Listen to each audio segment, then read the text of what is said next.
Hi, I'm Catherine Dean, the Cataloger and System Administrator at the University Library at Southern University at Shreveport. In this quick video, I'm going to go over two library databases that you can generate citations in, and I'll also go over some additional resources that can help with citation. So I'll start with this caveat. Even though citation generators are increasingly sophisticated and nuanced, they're not 100% trustworthy or accurate.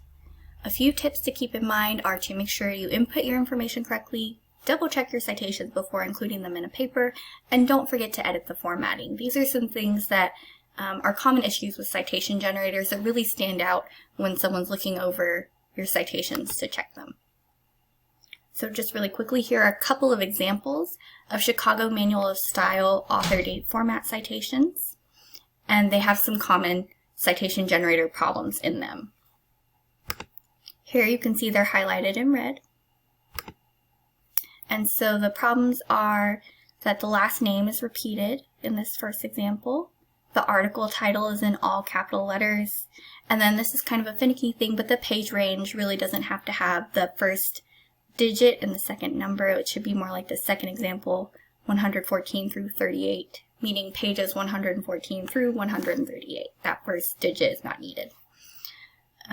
And then the second example, there's no formatting problems, but the font is different than the rest of the paper, and the color is different than the rest of the paper.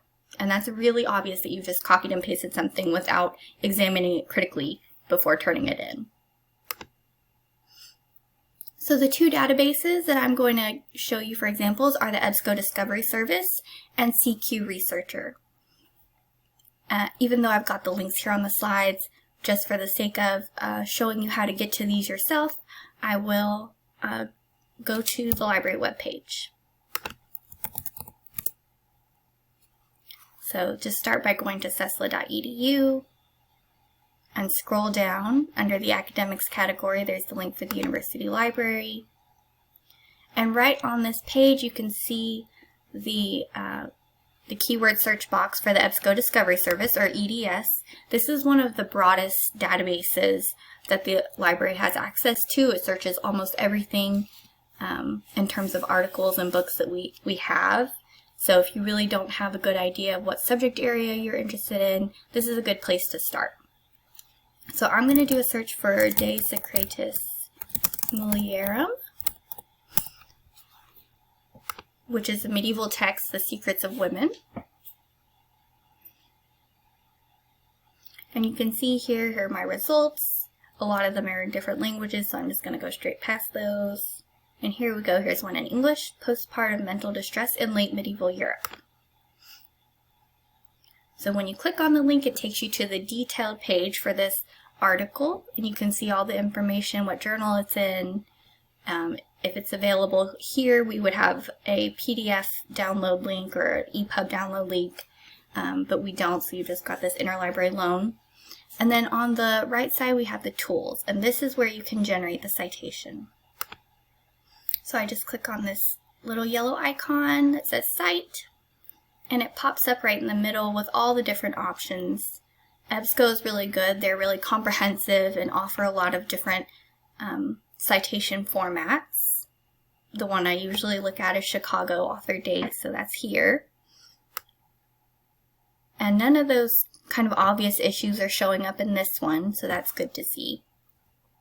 But if you will notice, there is a note here at the top, and it says, review the instructions at EBSCO Connect and make any necessary corrections before using. Pay special attention to personal names, capitalization, and dates.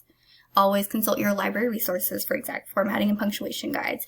And I will also add to that, consult any instruction that your professor provided, because ultimately your professor is the one that's going to be grading and checking for correctness of these things. So please give attention to that. And that was it. So all you have to do to use this citation is just copy and paste it. You also could email it by clicking this email icon here and select your citation format. And then put in your I'll put my email address, and I'll put my search term. and then you could just send it. If you have a whole list, you could even export a whole list of citations in EBSCO. So now I'll go back to the library webpage. And the second database we were going to talk about, CQ Researcher, can be found in the database list. So I usually just filter by letter if I know the title of the database I'm looking for. And here's CQ Researcher. So CQ Researcher is kind of current events and current news. It gives you pros and cons about topics of debate that are popular right now. And I'll just click on one of these hot topics, college debt, on the right hand side. And you can see here there's a summary of the issue of college debt and how we got to this point where we are. You can see the chronology, there are timelines, there are reports and data and graphs that are all available in these posts, and bibliographies that you can cite. So up here at the top is the citation generator. It says Cite Now.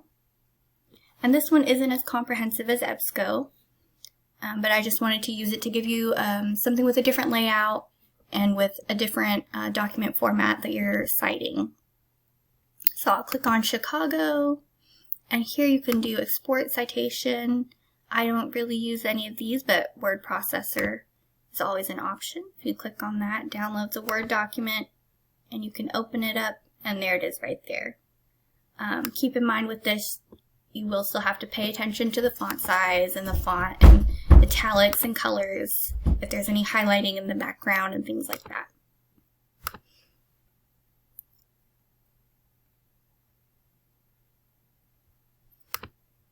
And they also have a cite notice. So this is about citation for electronic materials. So since these aren't really a fixed format, kind of similar to a journal article, these are more of web pages, they just make a note that things are always changing and to be aware and reference your style guides. So now getting back to my little presentation, here are a few useful resources that you might want to refer to. The MLA handbook, we have this in print at the university library, as well as the APA publication manual. We also have copies of the Little Brown handbook that you might be assigned in some of your classes. And these are reference materials, so you can't check them out, but you can use them while you're visiting the library. Another really useful resource is the Purdue Online Writing Lab, or OWL. There's a link for that right there. If you just Google it, you'll find it, but they've got MLA, Chicago, APA, and good examples of research papers citing resources in all those formats. So thank you for taking the time to watch this video, and if you have any questions, please give me an email at cdean@susla.edu or give me a call at my office number. Have a great day.